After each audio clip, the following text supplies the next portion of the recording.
பாருங்களேன், நான் வந்து செடி வைக்க வந்திருக்கேன் தோட்டத்துக்கு. நேற்று மார்க்கெட் போனால் அங்கேருந்து கட்டை பிரண்டை வாங்கிட்டு வந்தேன். சும்மா 2 கொடுங்கம்மான்னு சொல்லிட்டு அதை நட்டு வைக்கலான்னு தான் இந்த பையன் வந்து இங்கே பாருங்கள் பக்கத்துலேயே படுத்துக்குவாங்க. படுத்துட்டுங்க பாருங்கள், இன்னொரு செடியை கையால் புரண்டுவான். விடமாட்டான் அந்த செடியை. ஒரு செடி முளைச்சதுன்னா சாவர வரைக்கும் விட மாட்டான், வேலை செய்யவே விட மாட்டான். என்ன இங்கே பாருங்க, பேசாமல் படுக்கணும் பப்பு, அடிச்சிடும் பப்பு. நான் செடி வைக்கணும், கம்முனரு. எங்கள் பப்பு வந்து ஒரு செடியை வைக்கிற வரைக்கும் வேடிக்கை பார்ப்பாங்க.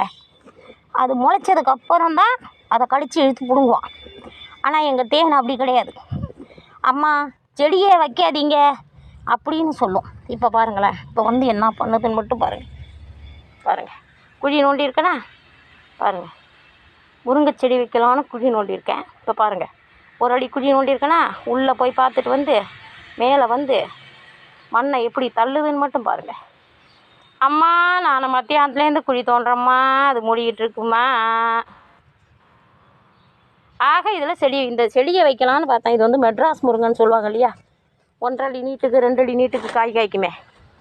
இதை ஒரு வீட்டிலேருந்து இன்றைக்கி எடுத்துகிட்டு வந்தேன். அதை வைக்கலான்னு நானும் குழி தோண்டினாங்க, இதுவும் மூடிக்கிட்டே இருக்குது. பாருங்கள், அந்த குழியில் செடி வைக்க விடாதான், எல்லா மண்ணையும் தள்ளிட்டு தான் உட்காரும் உள்ளார. எம்மா தவன் மண்ணு தள்ளி கொஞ்சம் செக் பண்ணுது, இப்போ திரும்பி தள்ளும் பாருங்கள். பாருங்கள், மண்ணெல்லாம் இழுத்து அந்த குழியை மூடிட்டு தான் உட்காரும். காலையிலேருந்து 3 தாட்டி நோண்டிட்டேன், 3 தாட்டி அது மூடுது.